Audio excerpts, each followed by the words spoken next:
Good morning, everyone. Happy Monday. No, we're not going to talk about the prices, right? I know you're seeing the shirt. Even though I grew up watching that show, and I still thank God for YouTube because I get to watch the old when it was Bob Barker there. Rest in peace. But I'm feeling great today. So happy. Welcome to College Football Time with Avery Miguel. I am Miguel. This is my partner Avery. Avery, how was your weekend? How are you feeling? Oh, it was a wonderful weekend for not just college football Friday and Saturday night, but just football in general. Even on Sunday, you get an overtime game and you get an overtime game and you get an overtime game. And that is the joy of football, just watching the unexpected and teams just not quit. Yes, indeed, Avery. How about those Friday games? And we're gonna start with the Friday. I mean, Florida State versus Virginia. That crowd, Avery. Oh my God, the way that game ended. What a what a game. What a game. Virginia won 46-38. I mean, the ending of that game is a reminder why we love college football and why it's necessary to have everyone run to the field. Yes, there could be some serious repercussions. There could be some seriousness that could happen depending how a certain fan reacts. But it was just a beauty. That was just a beauty. What were your thoughts about that game, and do you feel that this was a game that Florida State wanted more than they lost, or what? Just give me your thoughts about this. I will say this. I think a couple of colleagues and I agree that Florida State and Virginia, this matchup was a test of both teams. You had Virginia 3-1 before Friday night. You had Florida State undefeated. Florida State, of course, starting off the season beating Alabama. A lot of people knew that playing Virginia, especially playing Virginia at home, very, very interesting stadium. The stadium sits very low. So, when you see the students rush on the field, you realize how kind of close they are. So, this was a test for both teams. And not only did both teams like play their absolute hearts out, occasionally it's one mistake here or one mistake there that can turn the game around. And for a lot of that, it was Virginia's issues with giving the ball away where Florida State did not capitalize on them. So it's a win for Virginia. I'm not gonna say that like Florida lost the game. I think they just missed the opportunities.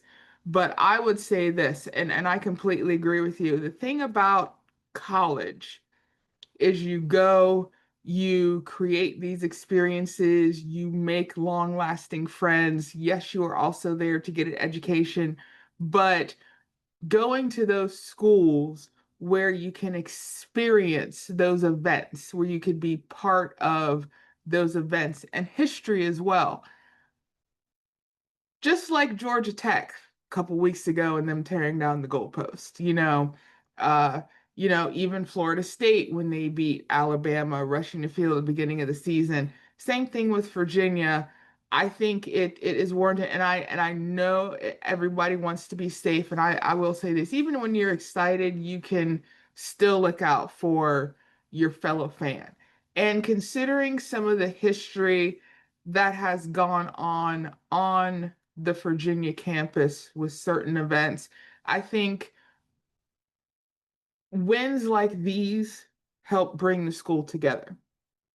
And and you probably all see the memes, when the Virginia fans storm the field and that one Florida State wide receiver is just like, okay, what am I gonna do now? But it's we've said it, it's the joy of college football. We do want everyone to be safe, but we also want them to experience the joy of being part of something amazing.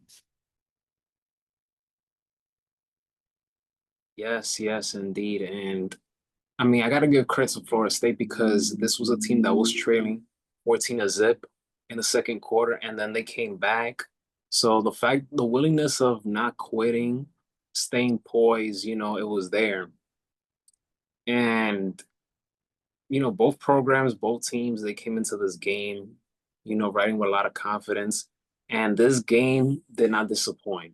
It did not disappoint whatsoever. But moving on, Avery, TCU versus Arizona State, another intriguing matchup. TCU, like we've said before, this is an experienced team. You have a lot of juniors and seniors on the squad. And this is a very good program. They're a very good team. And they're on a mission. And against Arizona State, they played well. But then that fourth quarter, Arizona State is just this season in particular, they've just been a team that they don't play their best, but they come through at the right moments. They just do, offensively and defensively. So Arizona State, once again, it was not a pretty game for them, and they just come up with another victory. They're not 4-1 this season. They are back in the AP poll, top 25 poll, and they're number 25 on the poll with their comeback victory 27-24 against TCU. TCU is number 24 right now. Yes, is a very tough, heartbreaking loss for TCU, but man, Arizona State, my second favorite team in college football, because of Cam Scatterboy and what they done last year, they made me become a fan. But Arizona State, they're 4-1 now. They're 2-0 in conference play. And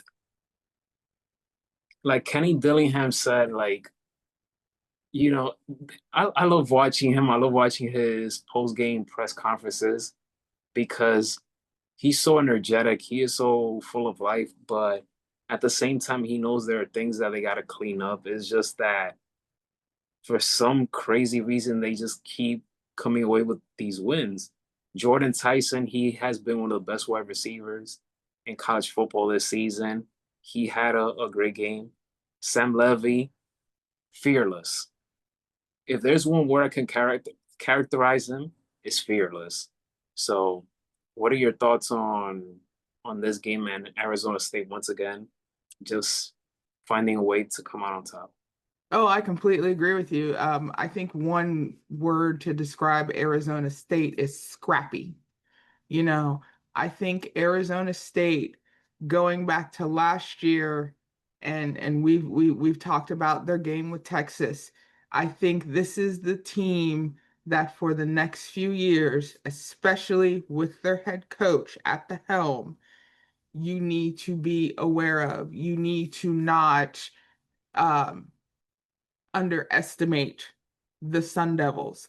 And looking at the schedule, college game day, um, the gentlemen were at Penn State and they had this question of which top 25 teams were could have been the most trouble. Now, granted, we already knew the result come Saturday morning, but TCU playing Arizona State was one of those ranked teams that could have trouble because, like I said, Arizona State is scrappy.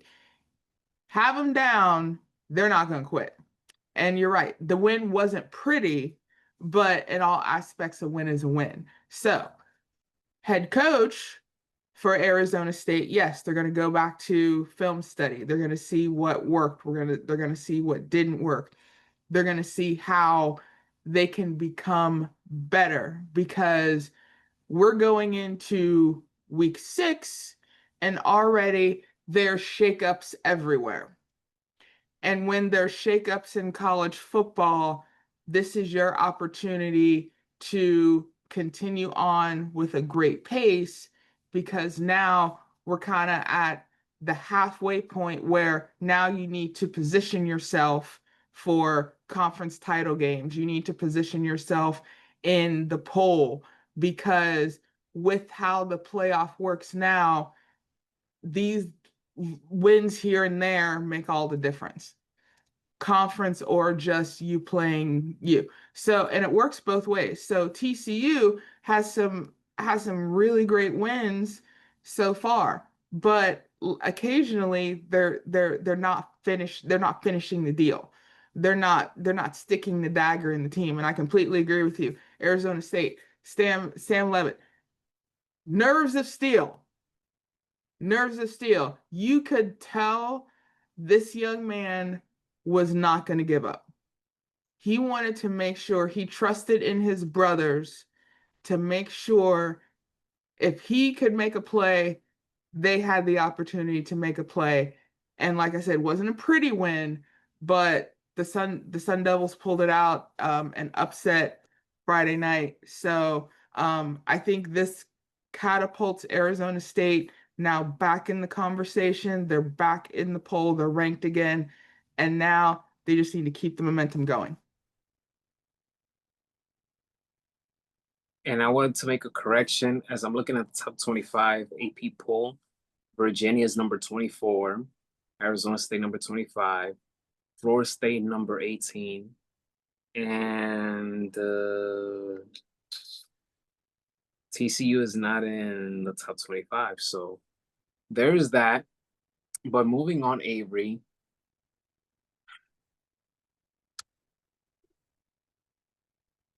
I like James Franklin. I like him. We all know coming into this game against Oregon, who's a great team, by the way, so is Penn State. But what is something that we constantly question, James Franklin? Can you win the games that matters most, which is against the top ranked teams? And although I'm not a Penn State fan, I've had the privilege to meet several Penn State former students, especially ones that recently graduate. But I can't help but to feel bad for James Franklin and Penn State and that whole university. Because once again, they lose to a top-ranked team. They lost to Oregon, 30-24. And this was an all-whiteout game. I've never been to a whiteout game, but I've been hearing that it's something that you gotta have, that every sports fan gotta have it on their bucket list. And it was a night game too. And it was a night game too. James Franklin, I think his record is now 2-21 now. Yes. Against top ranked. Yes. That is an interesting fact, knowing how successful Coach Franklin is, but this is one thing that was repeated. As successful as Coach Franklin is, he cannot beat top ranked teams. And the weird part about this is the second time they've lost to Oregon in probably the past 12 months, because they lost in the Big 12 championship and they lost Saturday night. And here's the thing, if you were watching that game, this was already an interesting game to watch because this is a defensive game. I expected this game to be at the third quarter, at least 20 points apiece. In the third quarter, it was still 3-3. And I'm looking at this game like I'm in the twilight zone, because both teams are playing great football, they're playing great defense, but they're not scoring. And then all of a sudden, toward the fourth quarter, then everybody wants to score. And then, again, like anything, here's overtime. You get overtime, here's overtime. And I honestly thought that Penn State had a chance. Believe it or not, up until kickoff, I think Penn State was still favored by like 2. even when this game came up, like the margin just kept getting smaller and smaller. Initially, Oregon was favored by a touchdown. Then, about 4 days before the game, it flipped. Penn State was in favored by 4. And then until Saturday afternoon, Penn State was still favored by 2, but they had this over under being around 55 points. And granted, they weren't far off, but the interesting aspect was this wasn't a game until the fourth quarter. If you're Penn State, if you have that great crowd, those great fans, it's a whiteout game. And I completely agree with you. This is something that should be on any sports fans list. How do you not come out from the beginning and just assert your dominance to Oregon? It was like they just kept giving Oregon opportunities. Penn State just kept giving Oregon opportunities. And now, because they got upset, now that top 10 AP poll is just wide open. And now Penn State has to now crawl out from where they've fallen and still remind anyone that plays them that they are still a very good college football team. But it is very discouraging knowing that Coach Franklin just has an abysmal record against top ranked schools. But this is the one thing that Penn State, they need to look at what worked, what didn't work, and they need to turn it around. Because if you're a Nittany Lion, this loss has a sour taste in your mouth. And they need to rise above it. Oregon, you're in a prime position now. Oregon right now, they just can't mess up. Oregon right now, they just can't mess up. I think their schedule to the end of the year is probably very lenient. That unless other teams say, "Hey, we're not intimidated by Oregon," and they can take it. But if you're a Penn State fan, you want this team to to come back. You want this team to come back from the depths of what that was. And they need to make it, and they need to make it, and they need to do something. And Coach Franklin needs to come out and motivate his team to make sure that they are still relevant and prevalent in college football.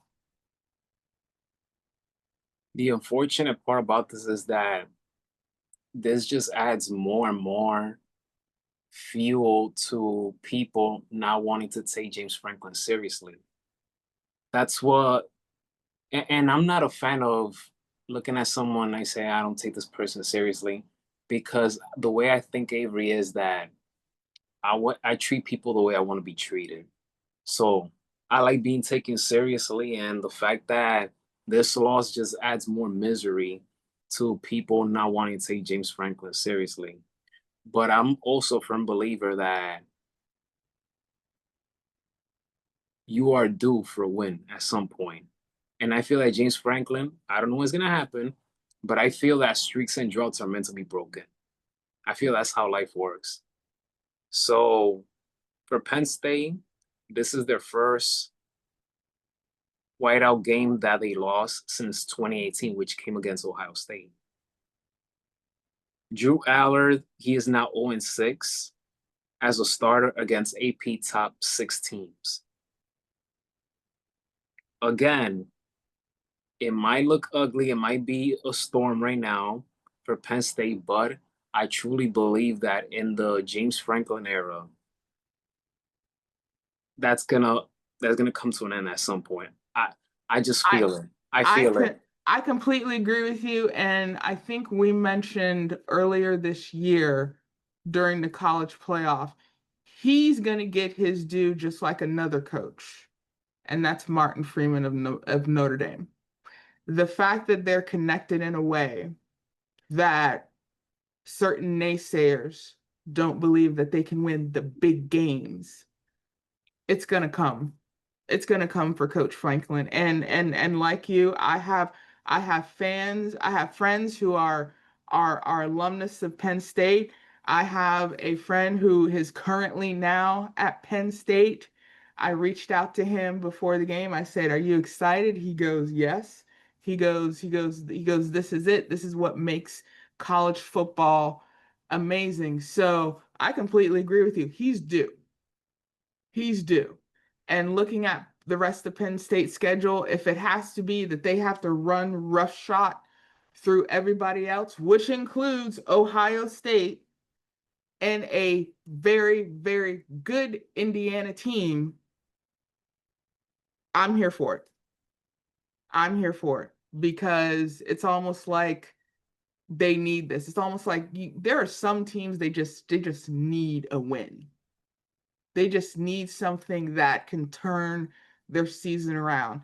And as difficult as it is being a Penn State fan watching that game or being there, now you know you have to rally around that team just like the team has to rally around themselves, and they just need to make it happen. They need to figure it out and make it happen.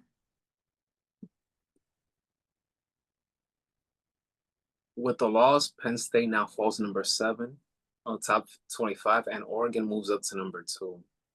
So I believe that a victory against Indiana, that says a lot. That could say a lot about Penn State. But moving on, Avery, last but not least, your Alabama coming off a big victory over Georgia Bulldogs 24-21. Marvelous, just a marvelous victory. I'm gonna let you take it from there since you're an Alabama fan. Yes, because they were not favored at all.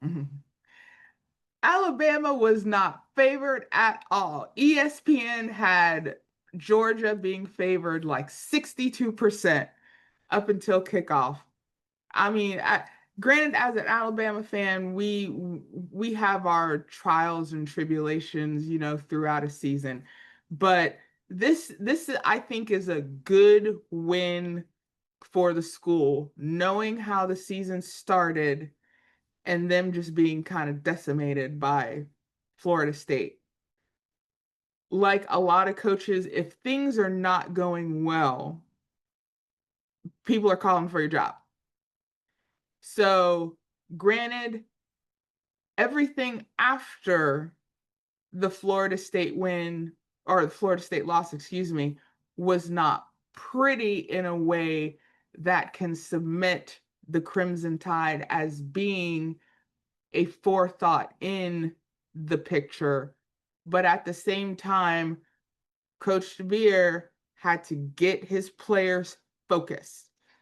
One thing I love about this game, this is a game that's being played early in the season that can already have ramifications now and not in November. I think these rivalry games coming up early in the season not only can solidify a team, but also can give that team momentum to continue on. And this game was it for Alabama. And sometimes when you have your naysayers say, they're not the same team anymore. But here's the thing, if everybody's counting you out, you now have the best shot of proving them wrong.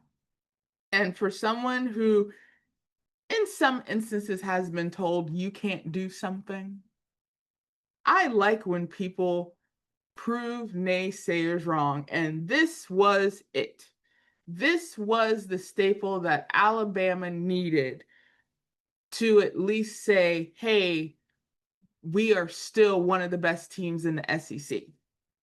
Now, considering what else is in the SEC, that can still be a very interesting topic for conversation. But this was an absolute like statement win for Alabama. Absolutely.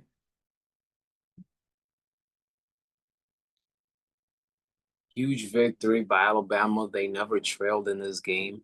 And they also snapped Georgia's 33 game home winning streak. I believe it's 33. So there's that. And now with the AP poll, I believe they cracked the top 10. Alabama's number 10, yeah. I Alabama's believe they 10. cracked the top 10. Yes. Yeah, and Georgia is sitting at 12 right now. But Mm. this was an absolutely massive win by Alabama. Yes, you know, a lot of people counted them out.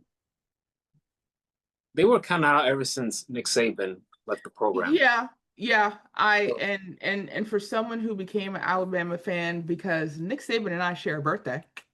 Um, so it was when you have this great coach that turned this program around, mirroring the great coach Paul Bear Bryant, you have a lot to live up to.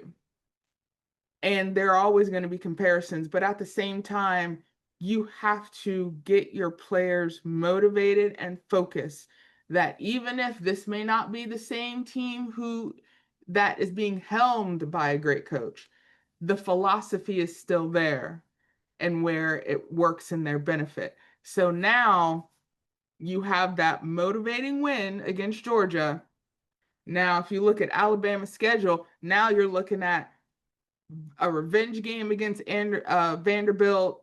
You're looking at cementing yourself in the SEC conversation. You got Tennessee coming up. You got LSU coming up. You got Oklahoma coming up. This is your catapult to making sure you are still in the conversation. And now it's just pedal to the metal. Pedal to the metal, gentlemen. People told you you couldn't do it. Now you have to prove that you can. And if it still has to be, you still have to hear people saying, "Oh, they're not a good Alabama team." I mean, they got lucky. Prove them wrong. Prove them wrong. It works both sides of the ball. It works both sides of the ball. If you have people who are telling you like you're the best and then you lose and they keep hyping you up, okay. But if you have people who are telling you, like, yeah, you're okay. I mean, you're not the best. I'm like, okay, let's put that on the vision board and let's use that as fuel and let's get it going. Tennessee, they survived against Mississippi State 41-34. Georgia Tech beat Wake Forest 30-29. Indiana beat Iowa 20-15. Texas A&M over Auburn 16-10. Ole Miss remained Oh yes. undefeated over Oh LSU yes. 24 Oh, to oh 19. yes. Oh yes. Joel Klatt, who I follow, he's been very critical of Ole Miss. He doesn't believe them, doesn't trust them. And I believe Ole Miss was listening. Oh, there you go. There's absolutely another team where Lane Kiffin in a good 10-year stretch has become a very not too polarizing in college football, but in a way that unlike our coach Franklin and our Friedmans and our Nick Sabans, they kind of look at him like, how are you a college football coach? I find to be Lane Kiffin, granted he's a bit unserious, but like I've said before, if as a head coach you could figure out a way to tap into your players and not only get them to come to your school, but play at a high level and make sure other teams notice that you are not to be pushed around, go for it. I was watching that game. Ole Miss didn't care one lick about who LSU was. They just knew they needed to beat them. And not only did they beat LSU and took their lunch money. So anybody playing Ole Miss, I would be very, very careful with your words. Because like I said with Alabama, this is another team that is going to use words and doubt as their fuel. if you're a SEC school, you need to be aware of the challenges that come with you being in probably, if not now, probably the most in-depth conference, but also the most, it's also the toughest conference. If you're playing an SEC school, it's either you're going to get beat or you're going to get beat up hard. But if you're SEC school playing each other, oh my goodness. It's like when great rivalry, the SEC is like where great rivalries are born. Some of them already exist, but some of them are just they get renewed in certain ways. Whether coaches leaving for other schools, or you have that school win that just catapults a school, kind of like what we're going to see next week with Alabama and Vanderbilt. Vanderbilt's playing some very great football. Vanderbilt is playing some very great football. Vanderbilt is ranked. I can't remember Vanderbilt being ranked in probably the past maybe about 5 years, but that is working to their benefit. And that's the joy of college football. That's the joy of college football, because now we're at the point, like I said, this is just week 5. We have seen a whiteout game, 2 top 10 ranked teams. We've seen probably already the best overtime game with Florida State and Virginia. We've seen some teams crawl up from, just being fodder to being ranked and being in the conversation. Your Indianas, tapping into their basketball roots, just dropping 60 points on top 10 opponents. Your other schools in states that are dominated, your Georgia Techs, which if you're in Georgia, you're a Bulldog. But yet if you're Georgia Tech, you're a Yellow Jacket. So even Florida, even in my home state, you have Hurricanes down south. You have Florida Gators. I'm so sorry. I don't know what's going on. You have the Seminoles just working it.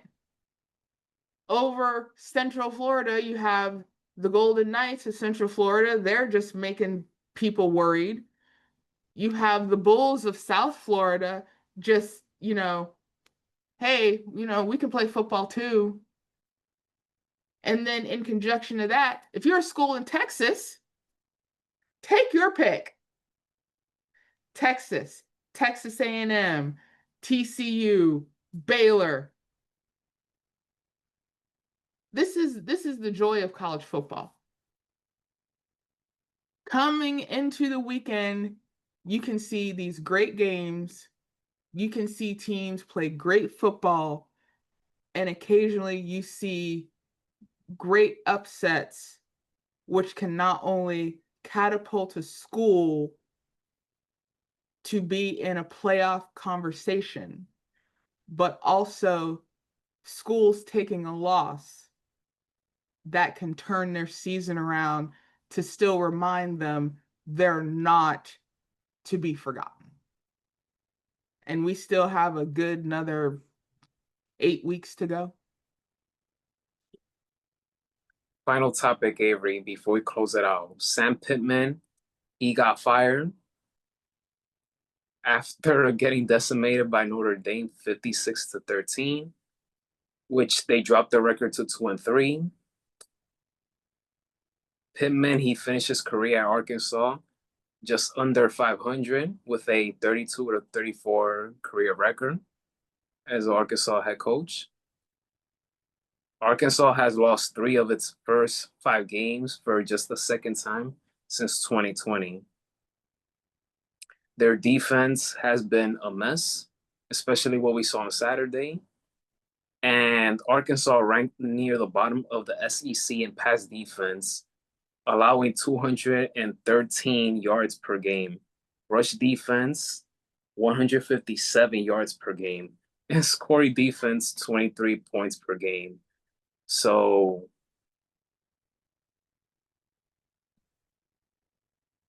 do you feel that Pittman deserves all the blame for this? One thing I've always realized when it comes to head coaching, whether it be collegiate or professional, is sometimes coaches need to take the blame when it could be a multitude of things. So, in a way to describe it, I guess Sam Pittman is the fall man on this one. Their season wasn't at this point until they lost to Notre Dame completely terrible. They had bright spots, but like any collegiate program, if you do not make the results, they need to get somebody come in and fix it. But it could be a multitude of things. Like anything, if, and I've said it before, if your coach is not tapping into their players, your players aren't going to play their best. So if Sam Pittman wasn't tapping into his players, that could be one aspect. Because Arkansas has always been built as a very formidable football school. Also a very good basketball school too, but they've been a very formidable football school. I visited the campus about 10 years ago. And stadium sits like right in the middle of town, like right in the middle of campus. So it's going to be interesting who they bring in the interim, if they take a look at what has not worked and how they can turn that around in their favor. Because again, you're SEC school and you have the schedule that is like it's stacked. And Arkansas, they're looking at Tennessee, Texas A&M, Auburn, Mississippi State, LSU, Texas, Missouri. They got to figure out a way. With a 2-3 record, it's not abysmal, but in college football, that looks like a losing season anyway. And what you have in the future could just look even worse. So who they bring in for the interim, who they try to at least salvage something of this program, it's going to be difficult knowing what's ahead. But if they can figure it out, if they can make a statement, like anything, a lot of this, a lot of the goals for college teams are a bowl game, 6 wins. Looking at the future, getting those next four are going to be tough. But if the players have the heart that they just couldn't get it done for Pittman, maybe who they bring in can tap into that and say, hey, we have a tough road ahead. We have schools that probably look at us and say they're just going to run us over, but we're not going to give them the opportunity. We're going to play our best. We're going to make the most of our opportunity, and we're just going to take it one game at a time. Because you don't want to look too far in the future. Just like the old adage, don't count your chickens before they hatch. Sometimes in college football, you just have to take it one game at a time. You cannot be looking at the end if you're not looking what's right in front of you. And the Arkansas Razorbacks need to look at that as a way of they just need to take one game at a time, fix what didn't work, make sure it works to their benefit, and they need to play their style of football, which has always been a very defensive, structured football program. Well, guys, that concludes of our recap reaction to week 5 of college football time with Avery Miguel. Stay tuned most likely for Thursday. Instead of Fridays, Avery, if Thursday morning works best, then we should definitely go for a preview on Thursdays from now on. So once again, thank you guys for tuning in to watch college football time with Avery Miguel. Avery, have a great Monday. Have a great week, and looking forward to talk week six previews of college football. College football, yes. Have a wonderful week, everyone.